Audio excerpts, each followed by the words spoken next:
Hello friends, in today's video I will be talking about English literature from Chaucer to Spenser, that is from 1450 to 1550. Let me tell you one thing at the beginning, that all these bifurcations of English literature may vary from book to book. You may find in one book different bifurcations of ages, so it is just for explanatory purpose. Otherwise there is no such difference in bifurcations. So let's start with the political background of this age. The most important political thing that happened during this age was the War of the Roses, which started in 1455 and ended in 1487. This war was between two groups, and it was between the House of York and the House of Lancaster. The House of York, their symbol was white rose, and House of Lancaster's symbol was red rose. And this is an internal war, whereas the Hundred Years' War was an external year that started in 1337. So we can say that it is a civil war. And so two wars at the same time was a reason for literary unproductiveness, and that's why this age is called dark age so far as English literature is concerned, because people did not have much time to entertain themselves in literature, because two wars were happening together at the same time. And this war is the inspiration of modern day television series Game of Thrones, which we see in television. And so far as the literature of this age is concerned, we will start with poetry. And in poetry, as we have earlier mentioned, that it is a dark age because of lack of originality as well as lack of production. But we can see some originality in the Scottish Chaucerians. The writers of England during this time imitated Chaucer without any originality. But in the Scottish Chaucerian, we can find some originality. At the same time, they were followers of Chaucer's writings also. In the writings of Scottish Chaucerians, we can find some freshness. They imitated the language, content, form, and theme of Chaucer. So the first name that comes in this group is James the First. He is the King Square. It was written in rhyme royal stanza. If you can remember, this stanza pattern was invented by Geoffrey Chaucer. The rhyme scheme goes like A B A B B C C, and it follows, that means the King Square poem follows the Chaucerian model of the dream, the garden, and the introduction of allegorical figures. It is an account of the first sight of his would-be wife, that is James the First.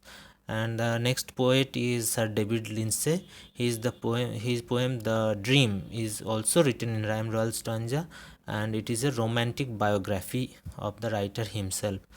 Another poem written by David Lindsay was An Pleasant Satire of the Three Estates, and it is a coarse and vulgar morality play, satire directed against the church of that time. And the next writer is Robert Henryson, and it is from the history, it is very little known about him, but in one of his books he is described as the schoolmaster of Dunfermline, and his works are Moral Fables of Aesop. It was written in rhyme royal stanza. Another work is the Testament of Prose. It is a continuation of Chaucer's Toilers and Cresside with a tragic conclusion. And the next writer is William Dunbar. He is the most important of the Scottish Chaucerian groups, and he is the chief of the group. And he wrote more than 90 poems. His important works are Golden Turge, Dance of the Seven Deadly Sins, The Thistle and the Royce. These three poems are attributed to him as important writings written by him. You may remember the seven deadly sins names: gluttony, envy, lechery, pride, anger, sloth, and avarice. These seven deadly sins, it is mentioned in his poem The Dance of the Seven Deadly Sins.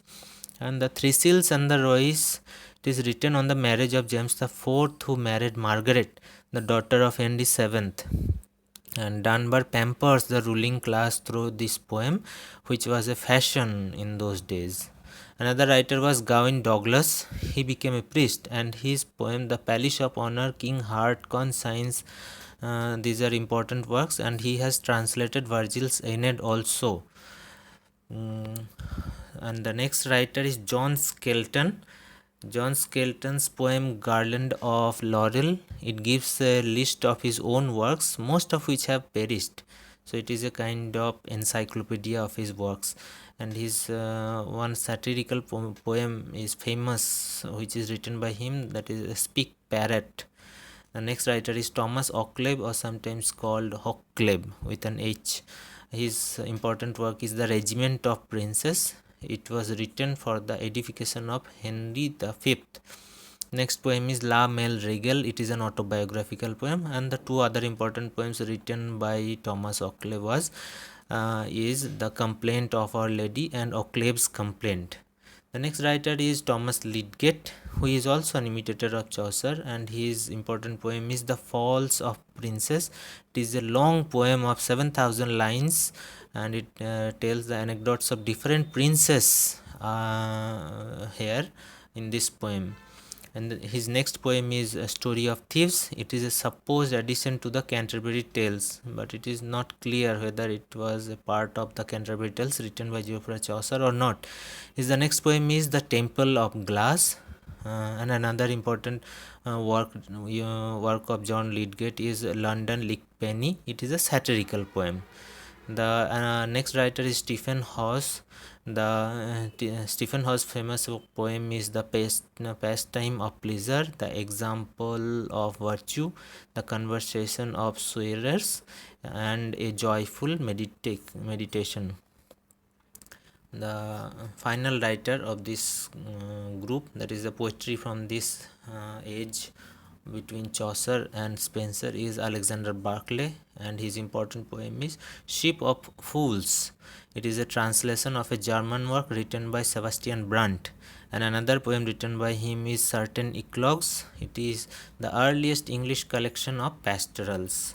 So this is these are the writers so far as poetry of this age is concerned. Now let's go to the prose writers of this age. Among the prose writers, the first name is Reginald Peacock, and he was a religious prose writer, and his important prose is The Book of Faith, The Repressor of Overmuch Blaming of the Clergy, which was a fashion in those days, which we have already seen several poets have attacked the church and the clergy. So it is an essay against such practices. Another writer is John Fortesque. He wrote a political essay on the difference between an absolute monarchy and a limited monarchy. Another writer was William Caxton. He was a prose writer, but his name is remembered not as a creative artist but as the first printer of England. The first book printed in England was the Dictes and Sayings of the Philosophers. The main part of the book or the volume was the work of Lord Rivers, but Caxton, as was his habit, revised it for the press. Another writer was John Fisher, and his important work was The Ways to Fit Perfect Religion. The next writer is Hugh Latimer, and he wrote 2 volumes of sermons published in 1549.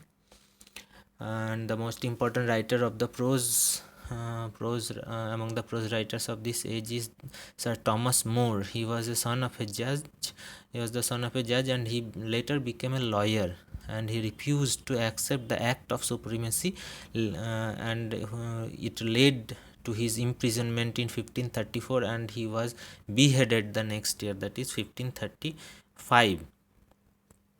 And his important work is The Life of John Picus and The History of Richard III. But his magnum opus is, of course, Utopia.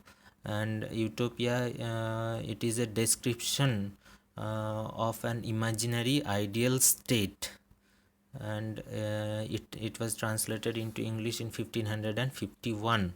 And another writer was Roger Ascham. His important work is School of Feeling, and some translations are also available in this age. That was in 1525 by William Tyndale. He translated the Bible, and after a decade Miles Coverdale also translated the Bible in 1535, and again another translation occurred in 1539, which is called the Great Bible. And it is one of the authorized versions of Bible translation, and it was translated by a commission of translators working under the command of King Henry VIII. So these are the prose writers of this age. Now let's move on to the drama, which is the most important part of this age so far as literature is concerned. The drama had started developing. It started taking over the position of poetry in literature. In the previous ages we have seen that poetry was the dominant form of literature, but now onwards we will see that drama will start taking over the position of poetry. And drama started with the dramatization of the feats of popular figures such as Robin Hood or Saint George, etc. And if we start with the drama, we have the three categories here: the miracle play, morality play, and the interlude. Let's come to miracle play first. And it was a fashion of calling the biblical plays mysteries and those dealing with saints' lives miracles, but there is no evidence to justify this distinction in England, though it seems to have been used in France. So there is a difference between mysteries and miracles in France, but in England there was no such difference. All were called miracle plays only. Out of the door liturgical dramas in England were known as miracle plays, and events from Bible were enacted, and it emphasized God's will and sometimes differed from the original biblical stories also for the sake of entertainment. And the control passed from clergy to the religious and social guilds, and then to the trade guilds under the general control of the council of the town. So previously clergies were only allowed to perform these miracle plays, then the control passed from clergy to social guilds, and then later on to trade guilds. And pageant is one of the most important features of miracle play. Pageant is a movable stage with two floors.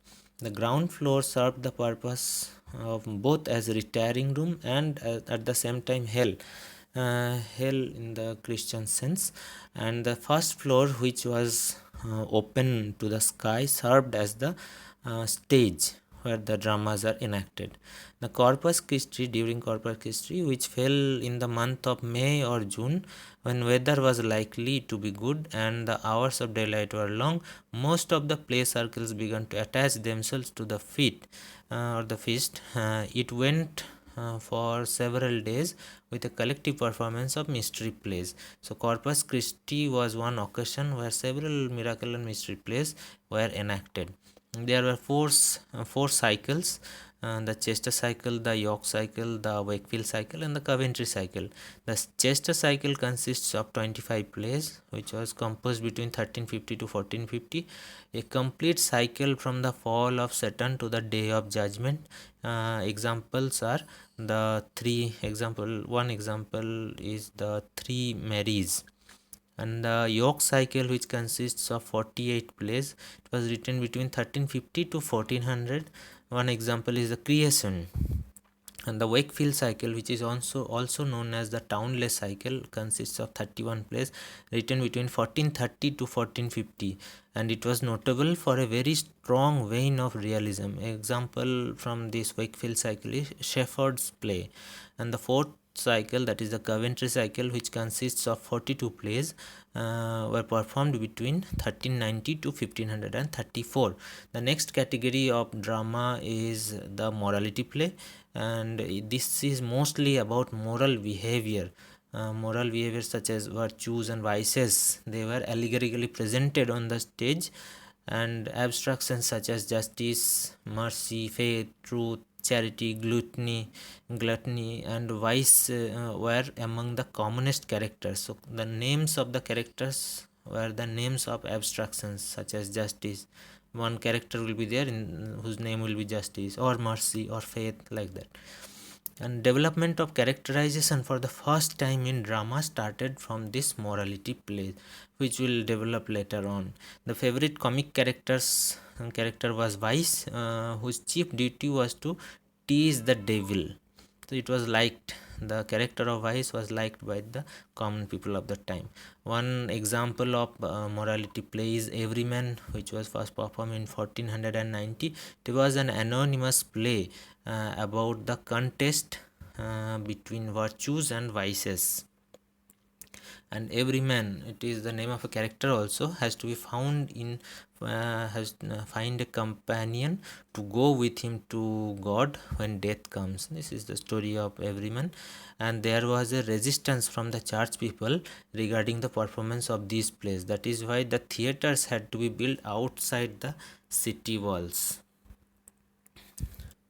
And then the last category of drama in this age is the interlude, and this is the last predecessor of drama proper. The proper drama will start developing after 1550 with publications such as or performances such as the Gorboduc, which was the first tragedy, which is also known as Ferex and Porrex, and first comedy was also there in 1551, Ralph Doyster by Nicholas Udall.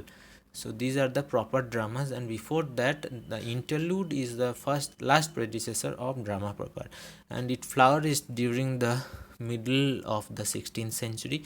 And interlude is a short play that introduced real characters, usually of humble rank such as citizens and friars, and there is an absence of allegorical figures in interludes, which we have seen in morality plays. But the comedy, in comparison to the other forms of drama, here is much broad and farcical, and set scenes are there, which is a new feature in English drama. A famous example of interlude is John Heywood's The Four Ps, and it was composed in doggerel verse, and it describes a lying match between a peddler, a palmer, a pardoner, and a apothecary. Another example of the interlude is Johann Johann. So these three categories of dramas developed during the age between Chaucer, from Chaucer to Spenser, and this creates a vital ground for Shakespeare and other Elizabethan dramatists to develop drama to the zenith of perfection. And that's why the next stage, the Elizabethan age, will be called the golden age of English literature. So far in this age we have seen the political background, which consists mainly of War of the Roses, and this age is basically called dark age because of the lack of productions during this age. But we have seen some originality in the Scottish Chaucerian poets. But development of English drama is one of the most important things of this age. In the drama forms we have seen mystery plays and morality plays and interludes, and which creates a ground for the Shakespeare and other writers of drama to build English literature, to build English drama, the greatest one in during this age. So thank you very much for listening. See you in next video.